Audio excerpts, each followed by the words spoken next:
आज मैं तिहाड़ जेल में हमारे नेशनल कन्वीनर और दिल्ली के लोकप्रिय मुख्यमंत्री श्री अरविंद केजरीवाल जी को मिलके आया हूं।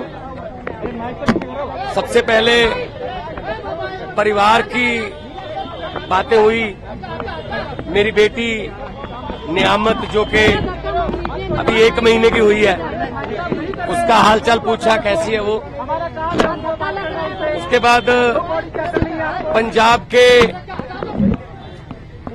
लोगों की, किसानों की फसल क्योंकि इस बार मंडियों में अब आ रही है, तो उन्होंने पूछा कि पैदावार कैसी है इस बार, और जो किसानों का जो डायरेक्ट जो ट्रांसफर है पैसे की, जो सीसीएल की फसल का पैसा, उसमें कोई बाधा तो नहीं आ रही, या कोई चुनाव आचार संहिता की वजह से पंजाब में कोई ऐसी सहूलत जो रोक ली हो। मैंने कहा जी बिल्कुल नहीं है, निरंतर सुविधाएं चल रही हैं, बिजली भी फ्री चल रही है, मंडियों में एक एक दाना जो गेहूं का आएगा वो हम रिकॉर्ड पैदावार करके 130 लाख मीट्रिक टन देश के सेंट्रल पूल में दे रहे हैं, और पैसे भी उसी दिन ट्रांसफर हो रहे हैं।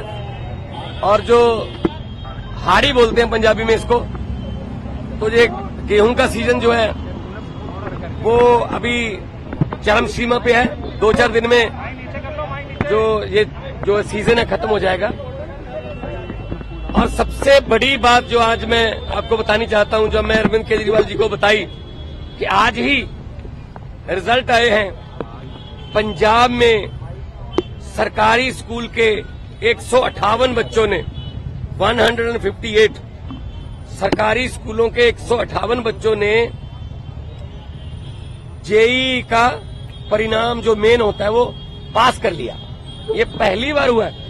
इस पर अरविंद केजरीवाल जी बहुत खुश हुए और उन्होंने कहा यही शिक्षा क्रांति हमारे सपनों में थी। उन्होंने कहा कि मेरी तरफ से सभी सरकारी अध्यापकों को और जो 158 बच्चे जिन्होंने जेईई क्लियर किया, उनके माता पिता को, उनके पेरेंट्स को मेरी तरफ से बधाई देना। तो ये पहली बार हुआ है कि सरकारी स्कूलों के बच्चों ने जेईई का परिणाम क्लियर किया, और ये हमारा सपना सच होने वाली बात है। और उन्होंने दिल्ली के बारे में और देश के बारे में पूछा।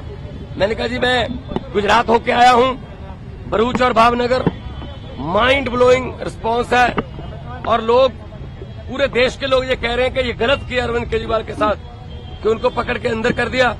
शायद ये सोचते होंगे एक बंदे को अंदर करके हम पार्टी की आवाज बंद कर देंगे, लेकिन आपकी आवाज सर, वो व्यक्तिगत तौर पे तो आपको अंदर कर सकते हैं, लेकिन आपकी सोच को अंदर नहीं कर सकते।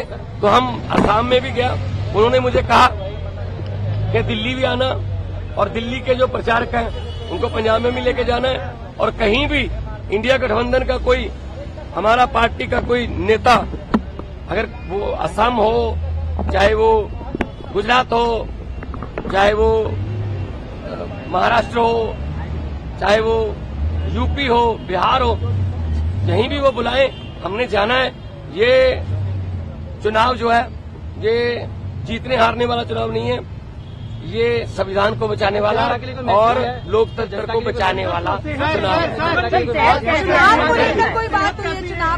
सेहत उनकी ठीक है, वो कह रहे हैं कि मुझे इंसुलिन मिल रही है, और अब मेरा रूटीन में चेकअप भी हो रहा है, तो सेहत उनकी बिल्कुल ठीक है। एक इम्पोर्टेंट सवाल अमित शाह ने ये कहा है कि अगर उनकी जान को खतरा है, जेल तो आप ही के अधीन आती है, लेकिन फिर भी अगर मुझ पर शिकायत आएगी तो हम देखेंगे, क्योंकि पिछली बार आपने कहा था कि आतंकवादियों से भी बुरा सलूक अरविंद केजरीवाल के साथ किया जा रहा है। नहीं, मीटिंग तो आज भी मेरी उसी तरीके से हुई है। शीशा, दोनों तरफ जालियां और इंटरकॉम फोन, मीटिंग तो उसी तरीके से हुई है। ये इन्होंने शायद ये मन में धार रखा है कि हम सीधा नहीं मिलने देंगे।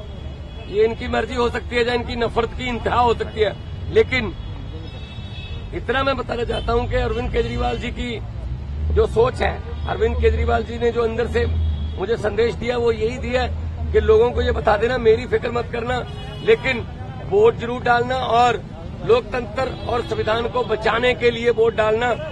तानाशाही जो आ चुकी है देश में, उसको खत्म करने के लिए वोट सर जल्दी राघव चड्ढा भी कैंपेन करते नजर आएंगे? बिल्कुल आएंगे। हमारे सारे नेता जो है वो हमारे सभी नेता अपनी अपनी जिम्मेदारी लगे हुए हैं। 11 खेलते हैं, बाकी कोचिंग स्टाफ में होते हैं, कुछ नेट में बॉलिंग करते हैं, कुछ नेट में बैटिंग करते हैं, 4 एक्स्ट्रा प्लेयर होते हैं। तो हमारा एक संगठन है, तो जिसकी ड्यूटी जहां भी लगेगी हम वहां जाएंगे। और 4 जून को आम आदमी पार्टी भारत की एक बहुत बड़ी शक्तिशाली राजनीतिक शक्ति